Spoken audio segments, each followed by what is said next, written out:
લાખણી તાલુકામાં ભાજપ યુવા મોરચાના કાર્યકરો દ્વારા દિલ્હીમાં ભાજપની જીત થતા ફટાકડા ફોડી એકબીજાના મોં મીઠા કરાવ્યા। દેશના પ્રધાનમંત્રી સન્માનીય શ્રી નરેન્દ્રભાઈ મોદી સાહેબ, સન્માનીય કેન્દ્રીય ગૃહમંત્રી શ્રી અમિતભાઈ શાહ સાહેબ, રાષ્ટ્રીય અધ્યક્ષ શ્રી તેમજ કેન્દ્રના મંત્રી સન્માનીય શ્રી જેપી નડ્ડાજી સાહેબ શ્રીના શ્રેષ્ઠ નેતૃત્વમાં ભાજપનો દિલ્હી વિધાનસભામાં ભવ્ય વિજય થયો, જેની ખુશીમાં આજરોજ લાખણી ખાતે વિજય ઉત્સવ કાર્યક્રમ રાખવામાં આવેલ। દિલ્હીની ચૂંટણીમાં ભાજપનો વિજય થતા ભાજપના કાર્યકરો દ્વારા લાખણીના ગેડા રોડ ઉપર ફટાકડા ફોડી એકબીજાને મીઠાઈ ખવડાવી આનંદ વ્યક્ત કર્યો। ત્યારે ભાજપના કાર્યકરો દ્વારા જણાવેલ કે આ દિલ્હીમાં ભાજપની જીત બતાવે છે કે વિકાસના સ્તરે ભાજપનું યોગદાન કેટલું રહ્યું છે। આ કાર્યક્રમમાં ભાજપ યુવા મોરચાના કાર્યકર્તા કુલદીપ ગોસ્વામી, બકુલ રાણા, દિનેશભાઈ દેસાઈ, નરસિંહ કલોર, ભરત ચૌધરી, સાગર ગજ્જર અને બોડી સંખ્યામાં ભાજપના કાર્યકરો હાજર રહ્યા। રિપોર્ટર શ્રવણ ગોસ્વામી, લાખણી। આજે લાખણી તાલુકા ખાતે આજે દિલ્હીમાં ભારતીય જનતા પાર્ટીની સરકાર બની છે।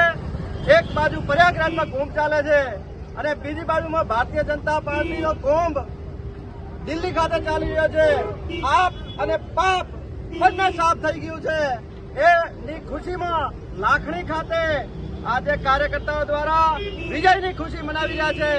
એક બાજુ અયોધ્યામાં જિલ્લામાં જ્યારે લોકસભા સીટ હાર્યા હતા, ત્યારે બીજી બાજુ અયોધ્યા વિધાનસભાની પેટા ચૂંટણીમાં 6,000 થી હારેલી લોકસભા સીટ 62,000ની લીડ સાથે જીત્યા છીએ। ત્યારે જય જય શ્રી રામના નારા સાથે લાગી રહ્યા છે અને દિલ્હીમાં ભારતીય જનતા પાર્ટીની 48 સીટો સામે કોંગ્રેસની 22 સીટો માત્ર આવી છે ભાઈ આમ આદમી પાર્ટીની, અને કોંગ્રેસ 0। એ ખુશીમાં લાખણી ખાતે આજે ભવ્ય વિજયનો ખંખનાદ થયો છે અને ફટાકડા ફોડી અને પેડા ખવડાવીને કાર્યકર્તાઓ ખુશી મનાવી રહ્યા છે। આપ દેખી શકો છો લાખણી તાલુકાના મુખ્ય ગ્રાઉન્ડ સાથે આ જેટલા બધા કાર્યકર્તાઓ જોડાણા છે। હવે કુલદીપભાઈ બંધ કરો વિડીયો।